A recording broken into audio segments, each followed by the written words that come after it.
Hello अनि नमस्ते साथीहरू, वेलकम छ हजुरहरूलाई मेरो मिनी ब्लगमा। आयो हजुरहरू सन्चै हुनुहुन्छ होला र म पनि एकदमै सन्चै छु साथीहरू। अनि म चाहिँ आज बिहानै उठेर घर आँगन बराले यति फोहोर हुन्छ यो आँगन चाहिँ रुखबाट पातहरू झरेको भएर। अनि म चाहिँ मजाले बसेर पहिला ब्रस गरेँ, अनि मुखहरू धोएँ, अनि बाबुलाई पनि मुख धोइदिएँ पिरो बसाले बाख्राकोलाई।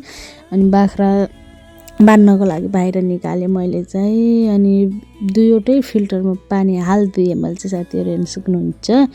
अनि चल्लालाई पनि चारो दिएँ मैले चाहिँ। यस्तो मौसम भएको छ, अँध्यारो अँध्यारो गरेको छ यतातिर। अनि मेरो बाबु चाहिँ डुलेको थियो, डुलेर घर पनि आइसक्यो अङ्कलसँग आफ्नो। बाबुलाई दुध राखिदिएको थिएँ मैले चाहिँ। अनि यो चाहिँ तरकारीको लागि आलु धोएर उसाल्न राखिदिएँ मैले चाहिँ।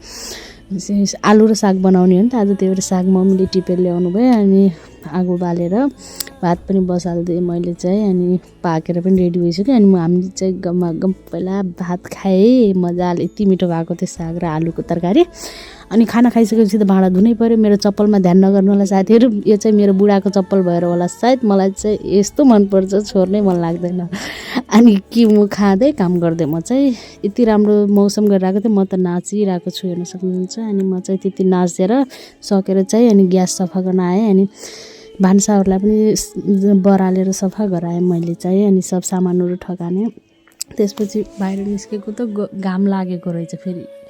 अनि म चाहिँ भिन्डी र बोडी गोर्न थियो, अनि गोर्नतिर लागेँ हेर्न सक्नुहुन्छ साथीहरू। यो मौसमले पनि बिहानदेखि 3वटा रूप लिइसकेको छ, कहिले पानी पर्ने कहिले घाम लाग्ने।